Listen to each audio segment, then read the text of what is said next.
Hello class 9. Hopefully everybody is fit and fine. घर में भी सब कोई तुम लोग का ठीक होगा. तो चलो ज़्यादा देर ना करते हुए आज हम लोग नेक्स्ट चैप्टर कंटिन्यू करेंगे जो कि है न्यूट्रिशन. लाइफ साइंस का nutrition chapter 3.3. Okay, so take out page number 81 of your book.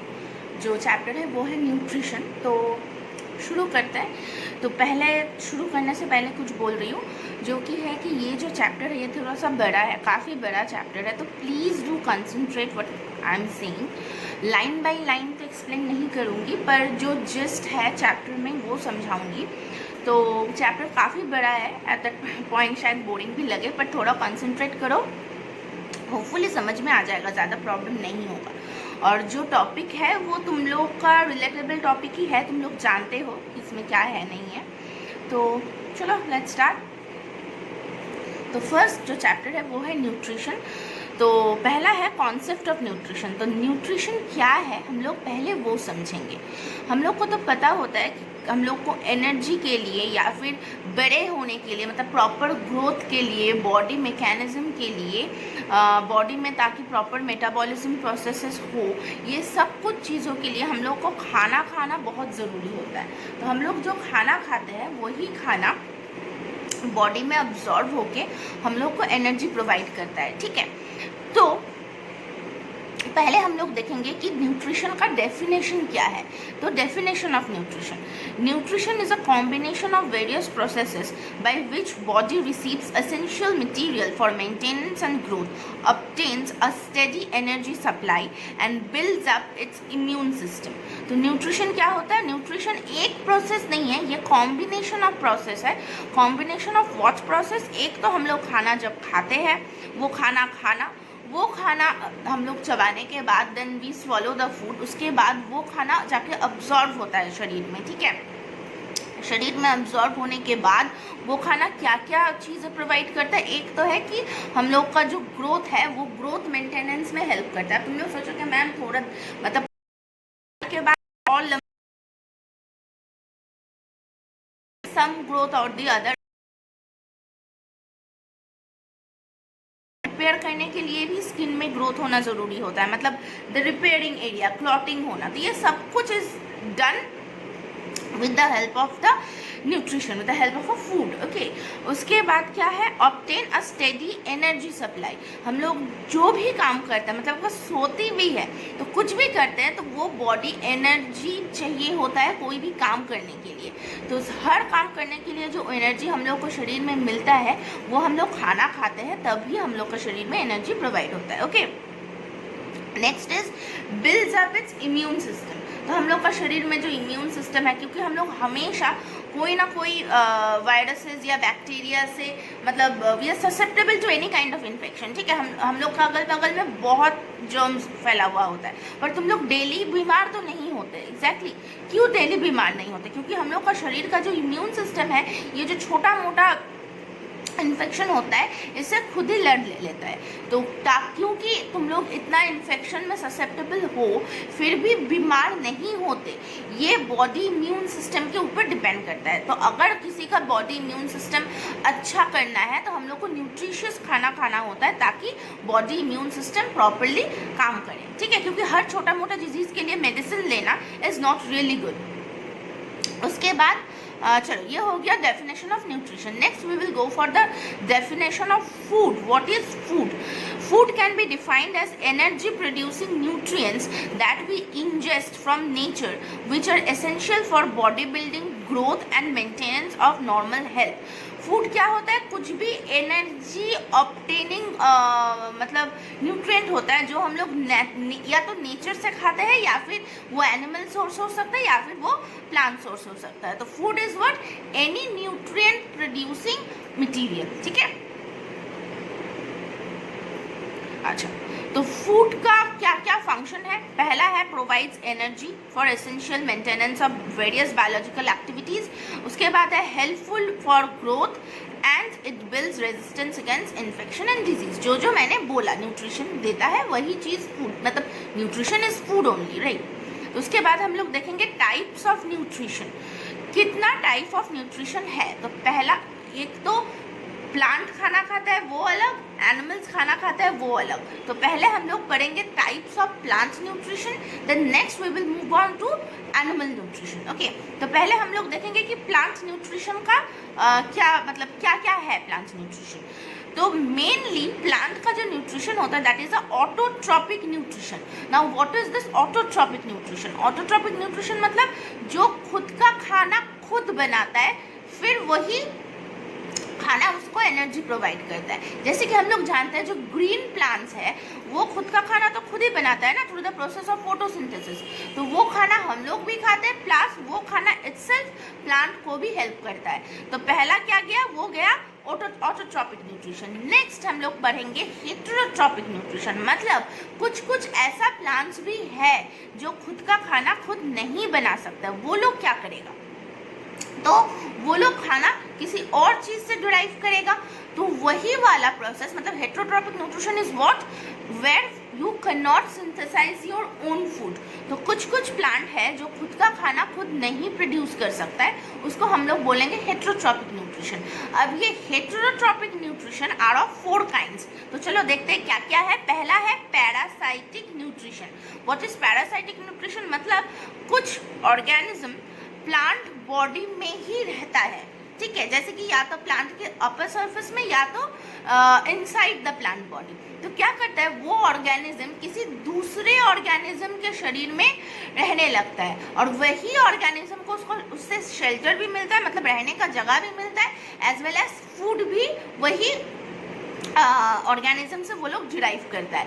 तो पहला बात, जो 2 नया टर्म हम लोग यहाँ पे पढ़ेंगे वो है जो ऑर्गेनिज्म किसी के शरीर में रह रहा है उसको हम लोग बोलते हैं पैरासाइट, ठीक है। मतलब अब वो यूजुअली छोटा साइज का होता है। तो जो छोटा ऑर्गेनिज्म किसी और के शरीर में रह रहा है उसको हम लोग बोलेंगे पैरासाइट, और जिसके शरीर में रह रहा है which is usually will be like larger animals, तो या फिर प्लांट, यहाँ पे हम लोग प्लांट पढ़ रहे हैं। तो जो बड़ा वाला प्लांट के अंदर में वो ऑर्गेनिज्म रह रहा है, वो बड़ा वाला प्लांट को हम लोग बोलते हैं होस्ट। तो क्या हम लोग जान रहे हैं कि पैरासाइट जो है वो होस्ट के अंदर में रहता है। Okay, next there are 2 kinds of parasite. कैसा? अगर कोई पैरासाइट प्लांट का अपर सरफेस में रह रहा है उसको हम लोग बोलेंगे एक्सक्यूज मी एक्टोपैरासाइट। अगर प्लांट का अपर पोर्शन में रह रहा है उसको हम लोग बोलेंगे एक्टोपैरासाइट। अगर कोई parasite are staying inside the plant body उसको हम लोग बोलेंगे एंडोपैरासाइट। ओके, एग्जाम्पल्स पढ़ लेना। डोडर बुल के एक है cuscuta, this is a ectoparasite जो कि अपर सरफेस में रहता है, and there is phytophthora which is an endoparasite. तो next is symbiotic nutrition. Now what is symbiotic nutrition? This is sort of a mutual relationship, ठीक है। तो symbiotic relationship में क्या होता है, जैसे तुम लोग एग्जाम्पल जानते हो लिचन का, उसमें क्या होता है जो एल्गी होता है वो फंगस में रहता है, ठीक है। फंगस थोड़ा बड़ा साइज का होता है, algae are of smaller size. तो जो एल्गी होता है वो फंगस के साथ रहना स्टार्ट करता है। फंगस क्या करता है, उसको एनर्जी प्रोवाइड करता है, फंगस उसको शेल्टर प्रोवाइड करता है, क्योंकि चलो तुम यहाँ पे रह लो। और एल्गी क्या करता है, वो तो ग्रीन होता है ना, तो वो फोटोसिंथेसिस कर पाता है, तो वो फूड तैयार करता है। तो उसका फूड फंगस लेता है और फंगस का जो घर है वो एल्गी लेता है। तो this is called symbiotic relationship, जहाँ पे एक दूसरे के साथ रह रहा है, but both of the organism, मतलब जो रह रहा है जिसके पास रह रहा है, दोनों ऑर्गेनिजम्स आर गेटिंग बेनिफिटेड, ठीक है। मतलब दोनों का फायदा है। पैरासाइट में तो सिर्फ वो खुद ही फायदा उठा रहा है कि होस्ट के शरीर में रह रहा है, उसका ही खाना खा रहा है, उसका ही बॉडी मैकेनिज्म यूज कर रहा है, सब कुछ उसका ही कर रहा है। पर when it comes to symbiotic relationship या फिर सिम्बायोटिक न्यूट्रिशन, इसमें both the organisms are getting benefit from each other, ठीक है। Next is saprophytic nutrition. What is saprophytic nutrition? कुछ ऑर्गेनिज्म डेड और डिकेइंग प्लांट के ऊपर डिपेंडेंट है, मतलब जो प्लांट मर जाता होगा वो प्लांट के ऊपर, मतलब कुछ कुछ ऐसा प्लांट है जो कि डेड और डिकेइंग मैटर के ऊपर डिपेंड करता है, ठीक है। तो वो उसको हम लोग बोलेंगे saprophytic nutrition. Next is insectivorous nutrition, तुम लोग को पता ही है। इंसेक्टिवोरस प्लांट्स, फीचर प्लांट्स, फिर वीनस फ्लाई ट्रैप, ये सब कुछ इंसेक्टिवोरस प्लांट्स है। ये क्या करते हैं, कीड़ा मकोड़ा को पकड़ता है, फिर उससे एंजाइम को सिक्रीट करता है, मतलब एंजाइम को एक्सट्रैक्ट करके उसको खाना खाता है, मतलब उससे ही एनर्जी गेन करता है, ठीक है। तो ये गया 4 टाइप्स ऑफ हेट्रोट्रॉपिक न्यूट्रिशन। पहले गया ऑटोट्रॉपिक न्यूट्रिशन, ऑटोट्रॉपिक न्यूट्रिशन के बाद आया हेट्रोट्रॉपिक न्यूट्रिशन। हेट्रोट्रॉपिक न्यूट्रिशन का 4 पार्ट है, पैरासाइटिक, सिम्बायोटिक, फिर है सैप्रोफाइटिक और उसके बाद है इंसेक्टिवोरस, ठीक है। अच्छा, next we will move on to animal nutrition. ये गया था प्लांट, अब आएंगे एनिमल में। एनिमल में भी कुछ सिमिलर है, अपार्ट फ्रॉम दैट कि एनिमल्स ऑटोट्रॉपिक नहीं होता है, वो लोग खुद का खाना खुद नहीं बना सकता है। तो animal nutrition is mainly heterotrophic nutrition. अब हेट्रोट्रॉपिक न्यूट्रिशन के अंदर में क्या क्या सब डिविजन्स है। तो पहला वाला as usual parasitic nutrition. Parasitic nutrition में क्या होता है, एक ऑर्गेनिज्म के शरीर के अंदर में या फिर बाहर में रहता है और वो ही होस्ट से ही वो अपना सारा मतलब काम लेता है, बोल सकते हो।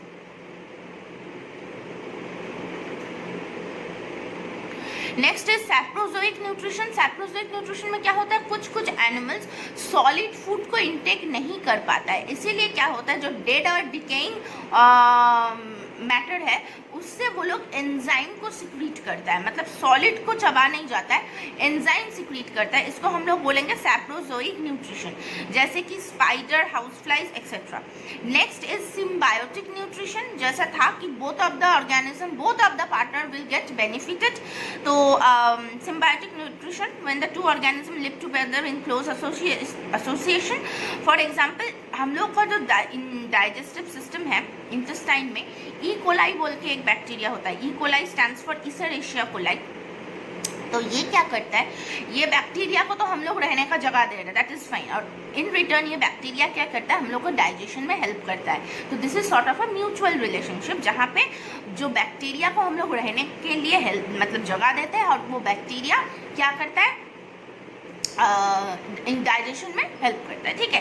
इसी तरह हम लोग के शरीर में काफ़ी अदर बेनिफिशियरी बैक्टीरियाज रहता है, जैसे कि स्किन में बोलो, पेट के अंदर, मतलब ऑब्वियसली इंटेस्टाइन में, क्योंकि स्टमक में कोई बैक्टीरिया नहीं होता है, वहाँ पे पीएच लेवल काफ़ी लो होता है। तो बाकी जहाँ जहाँ पे भी देयर आर बेनिफिशियरी बैक्टीरियाज जो कि हम लोग को शरीर के अंदर में है, and they are definitely not harmful. उसके बाद गया कैप्रोफैगी। तो ये वाला थोड़ा ग्रॉस है, पर फिर भी कुछ कुछ एनिमल्स हैं जो कि दूसरे एनिमल का डाइजेस्टिव वेस्ट, मतलब जो हम लोग बोलते हैं जो सॉलिड वेस्ट जो निकलता है वो खाता है, ठीक है। तो coprophagy is what, those feed on the faeces of animals. तो यहाँ पे अगर कोई ऑर्गेनिज्म, ये कैप्रोफैगी भी 3 किस्म का होता है। एक तो है कि अगर वो किसी और स्पीशीज़ का फीसेस खा रहा है तो उसको हम लोग बोलेंगे हेट्रोस्पेसिफिक, ठीक है।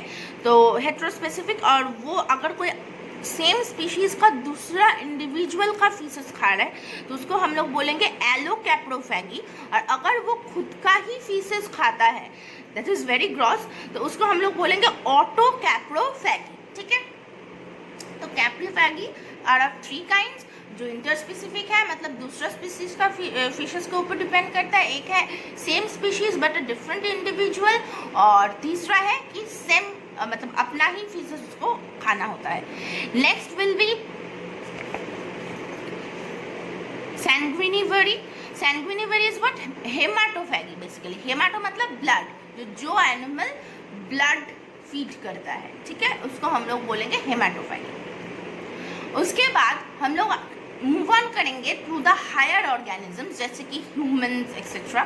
तो हम लोग कौन सा न्यूट्रिशन के, मतलब हम लोग कौन सा टाइप का न्यूट्रिशन करते हैं, what we do is called holozoic nutrition. What it is called? Holozoic nutrition. Holozoic nutrition, the process of nutrition in which the nutrition is carried out by taking solid and complex material and are known as holozoic nutrition. मतलब हम लोग खाना तो खाते हैं पर हम लोग कुछ सिंपल फूड नहीं खाते। यूजुअली प्लांट या फिर लोअर ऑर्गेनिजम्स, लोअर एनिमल्स, वो लोग सिंपल खाना खाता है जो कि डायरेक्ट ग्लूकोज या फिर एंजाइम्स या ऐसा कुछ। हम लोग जो है हम लोग कॉम्प्लेक्स खाना खाते हैं ना। हम लोग क्या क्या नहीं खाते, वी ईट ऑलमोस्ट एवरीथिंग। तो जो खाना हम लोग खा रहे हैं वो काफ़ी कॉम्प्लेक्स फॉर्म में होता है। तो हम लोग वो खाना खा के मतलब after we intake the food, वो कॉम्प्लेक्स जो ऑर्गेनिक मटेरियल है, वो कॉम्प्लेक्स फूड जो होता है वो धीरे धीरे सिंपलर फॉर्म में ब्रेक होना स्टार्ट करता है। तो complex food are broken into simpler food and then they are absorbed by the body. ठीक है, वो अब्जॉर्प्शन मतलब जो खाने से जो जूस निकलता है, जो एंजाइम्स एंड न्यूट्रिशंस जो निकलता है, that is been absorbed by our body, वो absorption को हम लोग बोलते हैं एसिमिलेशन। तो जो एनर्जी एंड जूसेस और न्यूट्रिशंस मिलता है उसको हमारा बॉडी अब्जॉर्ब कर लेता है, जिसको हम लोग बोलेंगे एसिमिलेशन। और जो खाना बच जाता है, ठीक है, जो अनडाइजेस्टेड अनवांटेड मतलब जो छिबड़ा बोल सकते हो, वो जो बच जाता है उसको हम लोग इजेशन के माध्यम से मतलब बाहर निकाल देते हैं। That is called the solid waste. Okay, तो यहाँ पे देखो स्टेप्स ऑफ न्यूट्रिशन। जो हम लोग जो न्यूट्रिशन लेते हैं मतलब जो होलोजोइक न्यूट्रिशन है, दो दैट इज डिफरेंशिएटेड इनटू मतलब 5 स्टेप होता है जिसमें ये प्रोसेस कैरिड आउट होता है। पहला तो है इंजेशन, जो खाना हम लोग मुंह में डालते हैं, the putting of the food, the intake of the food, like एकदम जो इनिशियल इनटेक है जो तुम लोग खाना हाथ से लेके मुंह में डालते हो, this is called ingestion. Next is digestion, मतलब खाना चबा के घुसाने के बाद जो एसोफेगस से शुरू होता है, एक्चुअली डाइजेशन मुंह में ही स्टार्ट हो जाता है क्योंकि मुंह में सलाइवा होता है, तो वो सलाइवा ही खाने को ब्रेक डाउन करना स्टार्ट कर देता है। तो आफ्टर इंजेशन मतलब खाना मुंह में घुसाने के बाद the process starts is called digestion. Digestion के बाद मतलब खाना जब कॉम्प्लेक्स खाना धीरे धीरे सिंपलर फॉर्म में ब्रेक होना शुरू करता है, so after this digestion there is assimilation, मतलब वो जो जूस, वो जो न्यूट्रिएंट्स निकला वो शरीर में अब्जॉर्व होना स्टार्ट करता है। और उसके बाद जो खाने से मतलब जो खाने में और न्यूट्रिशन या फिर कुछ बचा नहीं है, वो सॉलिड वेस्ट को हम लोग निकाल देते हैं, दैट इज कॉल्ड इजेशन। तो next we will go with our alimentary canal. देखेंगे कि हम लोग का डाइजेस्टिव सिस्टम या फिर जो पूरा जो न्यूट्रिशन का प्रोसेस कैरी आउट हो रहा है वो एलिमेंटरी कैनाल की वजह से होता है। तो हम लोग देखेंगे कि हम लोग का एलिमेंटरी कैनाल में क्या क्या ऑर्गेन्स है।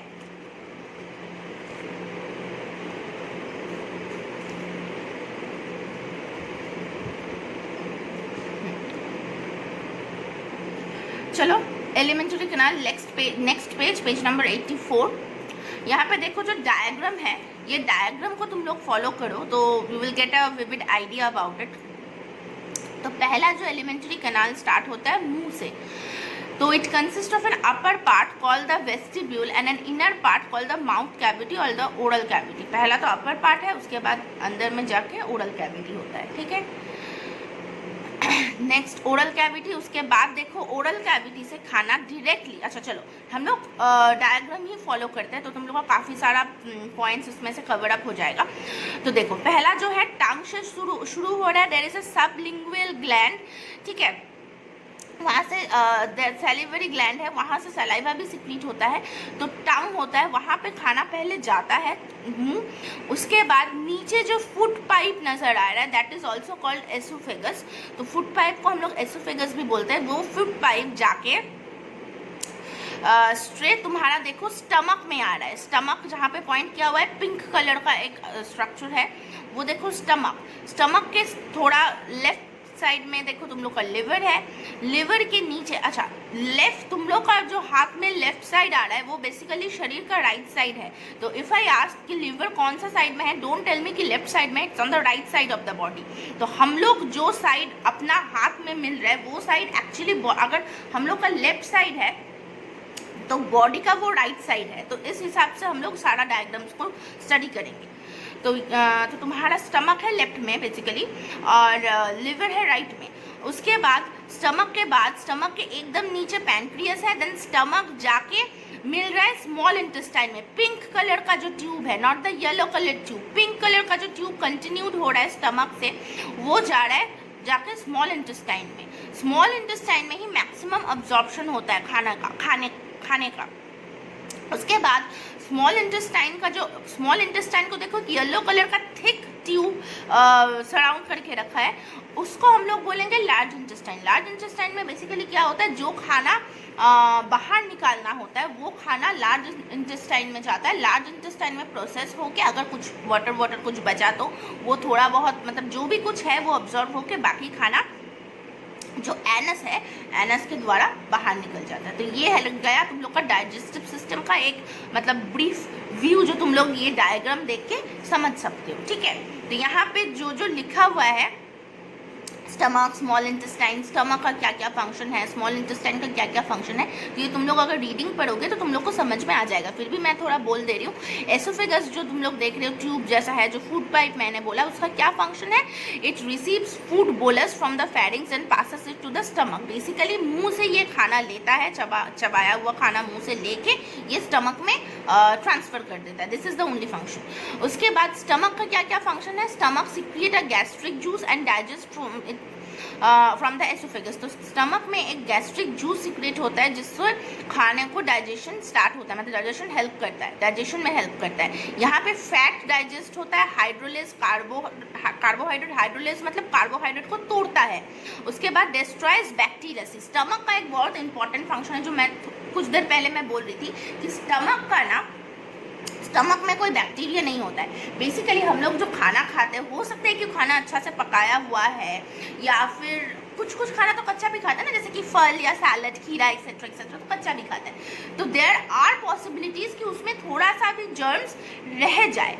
तो स्टमक में क्या होता है, स्टमक का जो पीएच लेवल है दैट इज अराउंड 3, क्योंकि स्टमक में हाइड्रोक्लोरिक एसिड बोल के एक एसिड सिक्रीट होता है। तुम लोग को तो पता ही है कि एसिड का जो पीएच होता है वो एकदम नीचे होता है, मतलब 1 2 3 4 5 मतलब बिलो 7।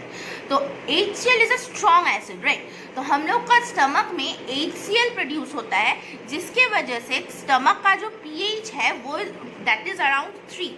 तो पीएच एकदम एसिडिक होने के वजह से जो भी कुछ बैक्टीरिया खाने में रह जाता है वो जाके वहाँ पे ख़त्म हो जाता है। तो ये चीज़ है, इसीलिए ना हम लोग बोला जाता है कि ज़्यादा देर तक खाली पेट ना रहो। क्या होता है, अगर तुम लोग सपोज डेली सोच लो कि 2 बजे लंच करते हो, ओके, तो क्या होता है, तो अगर कोई भी दिन तुम लोग 2 बजे लंच नहीं किया, पर हम लोग का शरीर का मेटाबॉलिज्म क्या है, उसको पता है कि चलो ये 2 बजे ही लंच करता है, तो स्टमक में धीरे धीरे एसिड बनना स्टार्ट हो जाता है। ठीक है, क्योंकि तुम लोग जब खाना खाओगे तो वो तब एकदम से डायरेक्ट स्टमक में चला जाएगा थ्रू द एसोफेगस। तो ऑब्वियसली खाने को उसको डिसइंफेक्ट करना है। तो तब क्या करता है वो लोग, ऑलरेडी वो एसिड वो टाइम पे मतलब 1-1.5 बजे से ही एसिड बनाना स्टार्ट कर देता है, probably a bit earlier also. तो एसिड बनाना स्टार्ट कर देता है। अब अगर तुम लोग 2 बजे खाना नहीं खाए तो क्या हुआ, वो एसिड वो स्टमक के अंदर ही रह गया। वो एसिड तब क्या करता है, एसिडिटी मतलब बनाता है। इसीलिए तुम लोग का कुछ अनईजी फील होता है कि बोलते हो ना एसिडिटी हो गया, पेट दर्द दे रहा है, ये वो, तो वो इसीलिए होता है। अगर तुम लोग खाना प्रॉपरली टाइम पे नहीं खा रहे हो तो शरीर में तो ऑलरेडी एसिड बनना स्टार्ट कर देगा स्टमक में, तो इसके वजह से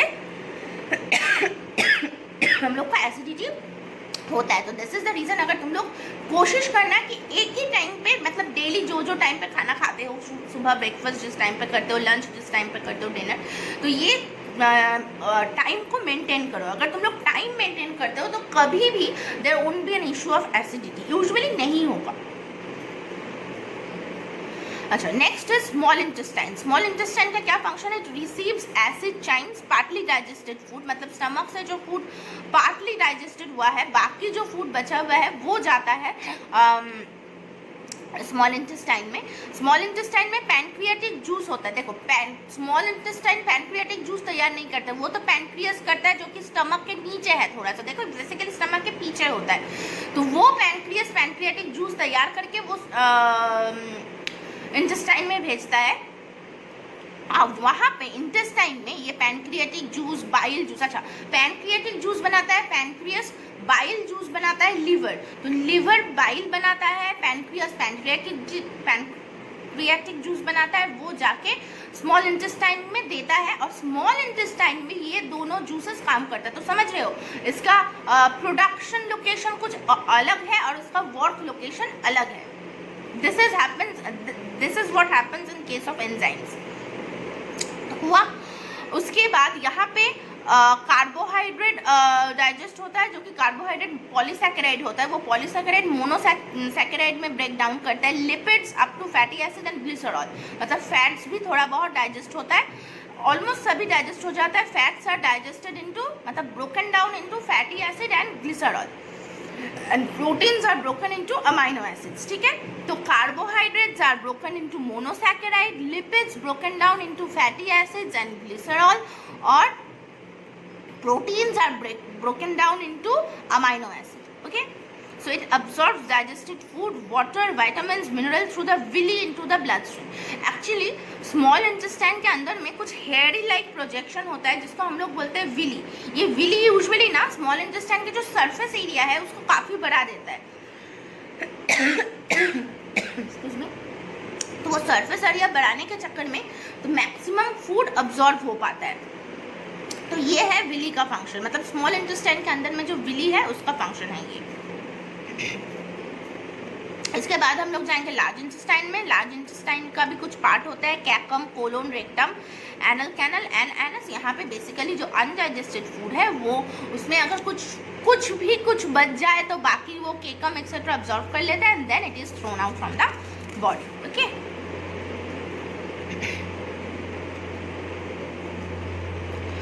उसके बाद ये डाइजेस्टिव सिस्टम को छोड़ के हम लोग का शरीर में कुछ एक्सेसरी डाइजेस्टिव सिस्टम है। पहला तो है टीथ, डेंटल। टीथ का एक फॉर्मूला है हम लोग का शरीर में, मतलब हम एडल्ट ह्यूमन बीइंग में 32 टीथ होता है। टीथ का एक फॉर्मूला होता है, देखो 4 टाइप का टीथ होता है। पहला बात तो एक है इंसिसर, सामने का ये दो, नीचे 2, ऊपर का 2, 4, वो है इंसिसर जो कि बाइट करने में हेल्प करता है। नेक्स्ट जो तीखा हुआ 2 करके जो दांत है, एक मतलब एक ये साइड पे एक ये साइड पे और ऊपर भी सेम, तो जो तीखा दांत होता है उसको हम लोग बोलते हैं कैनाइन, जो कि टीयर करने में हेल्प करता है। उसके बाद में है प्रीमोलर, फिर मोलर, मतलब जो बड़ा टीथ होता है वो क्या करता है, चबाने में, मतलब grinding and crushing of the food में हेल्प करता है। तो एक गया इंसिसर जो बाइट करने में हेल्प करता है, नेक्स्ट है कैनाइन, उसके बाद है प्रीमोलर्स, फिर मोलर्स। अगर हम लोग सिर्फ नीचे का जॉ देखेंगे, ऊपर को इंटू 2 कर दो, नीचे का डेंटल क्या फॉर्मूला है, 2 इंसिसर, उसके बाद 2 कैनाइन, उसके बाद 2 प्रीमोलर, फिर 4 मोलर, ठीक है।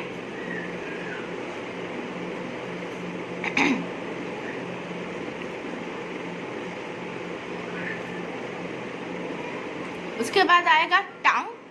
टंग क्या है, function of the tongue, the tongue helps in the mixing of the food और the saliva, it acts as a taste organ of sweet, sour, salt and bitter, it helps to form molars of masticated food, it propels the food bolus towards the pharynx. तो tongue का क्या function है, टंग में तो पहला बात जो taste buds होता है, जो हम लोग खाना खाते हैं वो खाना मीठा है, कड़वा है, सॉल्टी है या शावर है, ये तुम लोग टंग का टेस्ट बड्स के वजह से ही पता चलता है। और एक बात, जो 4 टेस्ट बड्स है उसमें तीखा ऐड नहीं होता है। तीखा is basically not a taste, it's the burning of the taste buds. अगर ज़्यादा मिर्ची के वजह से अगर टेस्ट बड्स में थोड़ा बर्न हो रहा है तो that is when we feel that ये खाना थोड़ा सा चिली है, मतलब तीखा है, हीट है खाने में। तो वो गया तीखा, जो कि टेस्ट में इंक्लूडेड नहीं होता था। टेस्ट में क्या क्या इंक्लूड होता है, salt, shower, sweet and bitter, कड़वा भी इंक्लूड होता है, ठीक है। तो टंग में क्या होता है, टंग में पहला बात तो टेस्ट बड्स होता है। नेक्स्ट सलाइवरी ग्लैंड से जो सलाइवा सिक्रीट होता है, वो सलाइवा फूड के साथ मिलने में ये tongues play a very important role. उसके बाद चबा के वो टंग ही हेल्प करता है कि तुम लोग खाने को निकाल दो। निकाल के यहाँ पे फेरिंग्स होता है, फिर फेरिंग्स में आता है, फेरिंग्स फिर एसोफेगस में वो खाने को ट्रांसफर करता है, then to the stomach and the intestines. Next है, देखो यहाँ पे डाइजेस्टिव ग्लैंड्स कुछ है, यहाँ पे तुम लोग ग्लैंड्स पढ़ लोगे। पहला तो है सलाइवरी ग्लैंड, सलाइवरी ग्लैंड से सलाइवा सिक्रीट होता है, पता है। लिवर पढ़े हो, लिवर से बाइल सिक्रीट होता है। फिर गॉल ब्लैडर है, गॉल ब्लैडर खाने को स्टोर करता है कुछ देर के लिए। उसके बाद पैनक्रियस है। तो जितना जितना यहाँ पे ग्लैंड है वो तुम लोग प्रॉपरली पढ़ोगे, वो क्या क्या एंजाइम सिक्रीट करता है वो भी पढ़ोगे। Next there overview of digestion. 2 type का डाइजेशन होता है, एक है मैकेनिकल डाइजेशन और दूसरा है एंजाइमेटिक डाइजेशन। मैकेनिकल डाइजेशन क्या है, mechanical digestion is simply the aspect of digestion achieve through a mechanism of movement. There are two basic type of mechanical digestion.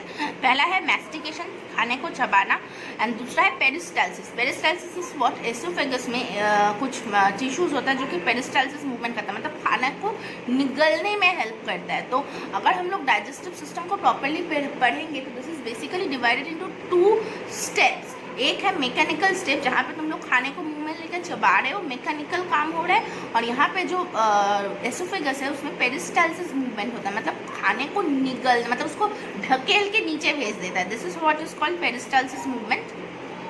तो ये गया mechanical transmission. And next is enzymatic transmission, जो कि stomach में, intestines में, मतलब small intestines, large intestines, यहाँ पे होता है।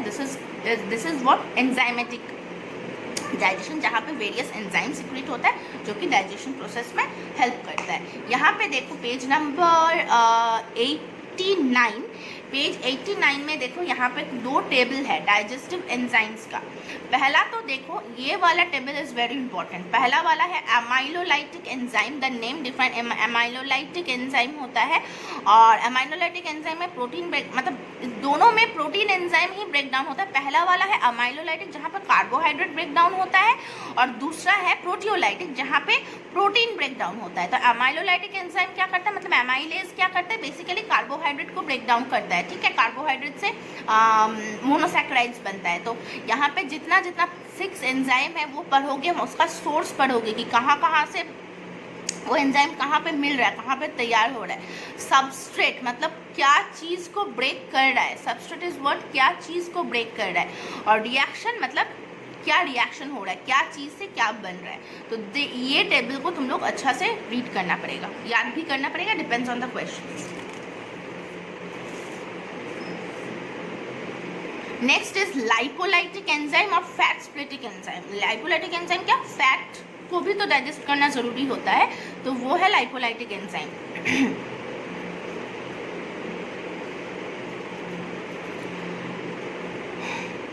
अच्छा, next is absorption, assimilation, egestion. ये प्रोसेस मैंने बोला कि पहले अब्जॉर्ब होता है, फिर वो एसिमिलेट करता है शरीर के अंदर में कुछ जगह में, जैसे मोनोसैकेराइड, ग्लूकोज एक्सेट्रा बनता है, वो अब्जॉर्ब होता है, फिर इजेशन वो निकल जाता है। यही चीज़ रिपीटेटिव प्रोसेस में दिया हुआ है, ठीक है। अच्छा, नेक्स्ट इज मेटाबॉलिज्म। मेटाबॉलिज्म यहाँ पे हम लोग थोड़ा देखेंगे। व्हाट इज, पहला बात तो है मेटाबॉलिज्म होता है क्या है। Metabolism the constructive and destructive chemical transformation in our body.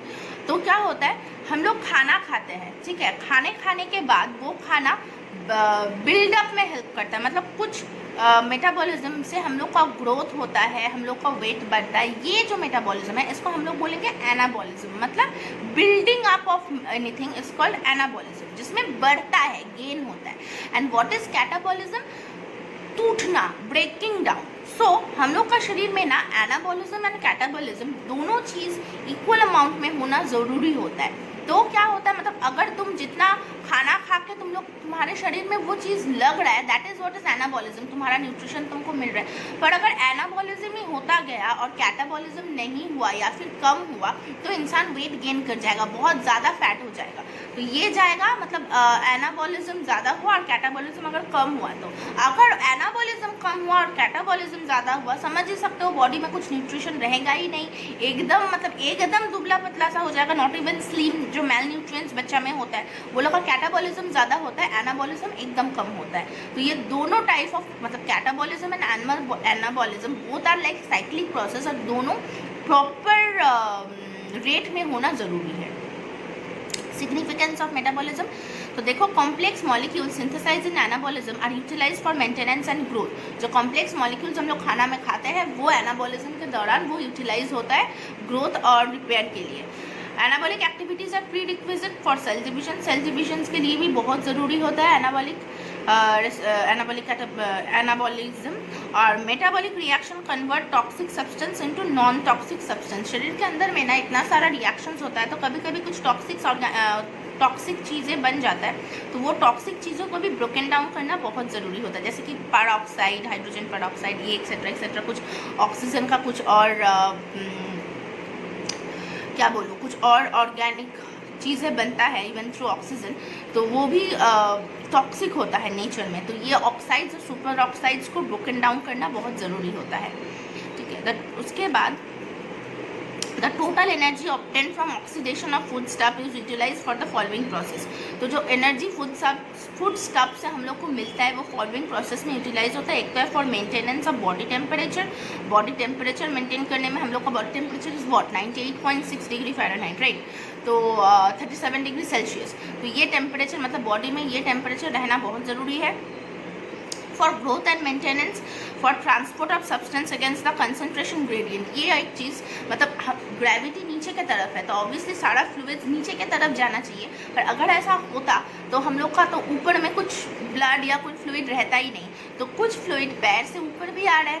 तो ये चीज़ मतलब एंटी ग्रेविटी मूवमेंट के लिए भी तो एनर्जी काफ़ी चाहिए होता है. तो ये एनर्जी भी फूड से मिलता है. For generation of electric potential and current, मतलब सेंट्रल नर्वस सिस्टम और हार्ट में साइनो और मतलब देर इज़ एसवी नोड, ठीक है, ऐसे नोड, ये बहुत सारा वल्व है. हार्ट पंप करता है, तो पंप करने का जो एनर्जी होता है मतलब ये जो इलेक्ट्रिकल एनर्जी होता है वो भी फूड से ही मिलता है, ठीक है.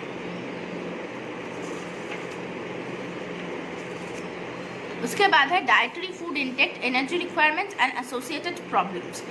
पहला तो बेसल मेटाबॉलिक रेट, ये तुम लोग पढ़ोगे. The basal metabolic rate may be defined as the minimum amount of heat required by a subject lying awake in a state of maximum physical and mental rest under comfortable position of temperature, pressure, humidity. मतलब एक शरीर को सिर्फ पड़े रहने के लिए, ठीक है, कंफर्टेबल तुम लोग पड़े हो, कोई काम नहीं कर रहे हो, कुछ नहीं कर रहे हो, मिनिमम पड़े रहने के लिए जो हीट या एनर्जी रिक्वायर्ड होता है उसको हम लोग बोलते हैं बेसल मेटाबॉलिक रेट, ठीक है.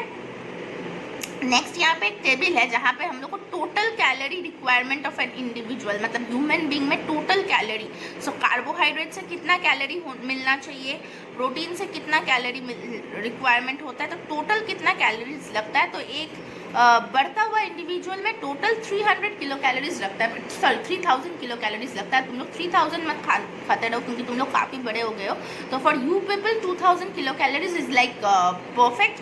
पर ये भी मतलब 2000 मतलब 2000 ही फैट खा लिया तो that is not the way. वो कार्बोहाइड्रेट, प्रोटीन और फैट में प्रोपोर्शनेट वाइज डिविजन होना चाहिए. ज़्यादा कार्बोहाइड्रेट खाया जाता है, प्रोटीन उसके बाद, and fat is like very minimum.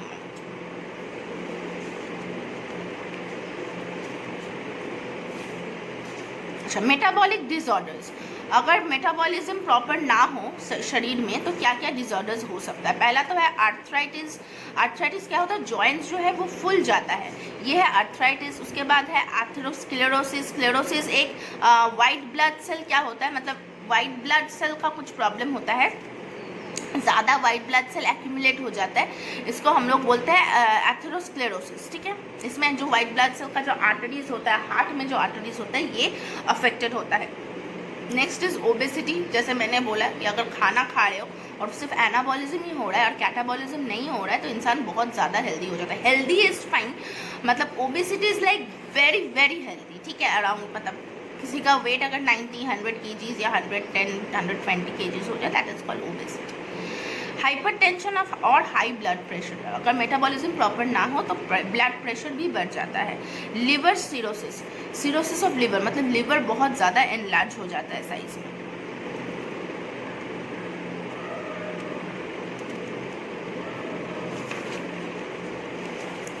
अच्छा, next is type 1 diabetes mellitus. Diabetes mellitus मतलब diabetes occur when the pancreas doesn't produce enough insulin. अगर इंसुलिन ज़्यादा प्रॉपरली प्रोड्यूस नहीं हो रहा है तो क्या होता है कि ग्लूकोज ना और ग्लाइकोजन में ब्रेकडाउन नहीं होता है, तो इसके चक्कर में ब्लड में ग्लूकोज लेवल बढ़ जाता है. This is what is called diabetes mellitus. तो अगर पैनक्रियास से ग्लूकोज इंसुलिन प्रॉपरली रिलीज नहीं हो रहा है तो ब्लड में जो ग्लूकोज है, मतलब जो खाना खा रहे हैं हम लोग कार्बोहाइड्रेट, वो ग्लूकोज प्रॉपरली ग्लाइकोजन में ब्रोकन डाउन नहीं होता है. Next is type 2 diabetes. Type 2 diabetes happen when the body can't respond normally to insulin. The symptom of this disorder are similar to those of type 1 diabetes. इसमें क्या होता है, type diabetes mellitus दो टाइप का होता है. एक है टाइप 1 जहाँ पे इंसुलिन ही तैयार नहीं हो रहा है, और दूसरा है टाइप 2 जहाँ पे इंसुलिन तैयार तो हो रहा है पर बॉडी उसको यूटिलाइज नहीं कर पा रहा है. तो ये टाइप 2 डायबिटीज़ यूजुअली बच्चा में होता है. इंडिया में उतना ज़्यादा नहीं होता है, बाहर में ही ज़्यादा होता है. तो चलो ठीक है, चैप्टर इज़ ओवर। तो अब तुम लोग का जो काम है वो करना है, multiple choice questions, fill in the blanks etcetera सब कुछ तुम लोग सॉल्व कर लोगे। और ओके चलो डन, होपफुली समझ में आया है। चैप्टर थोड़ा सा बड़ा है, तुम लोग को थोड़ा सा रीड ज़्यादा करना पड़ेगा, तो कर लेना। और नेक्स्ट हम लोग सर्कुलेशन चैप्टर से स्टार्ट करेंगे नेक्स्ट वीडियो में। ओके चलो, थैंक यू।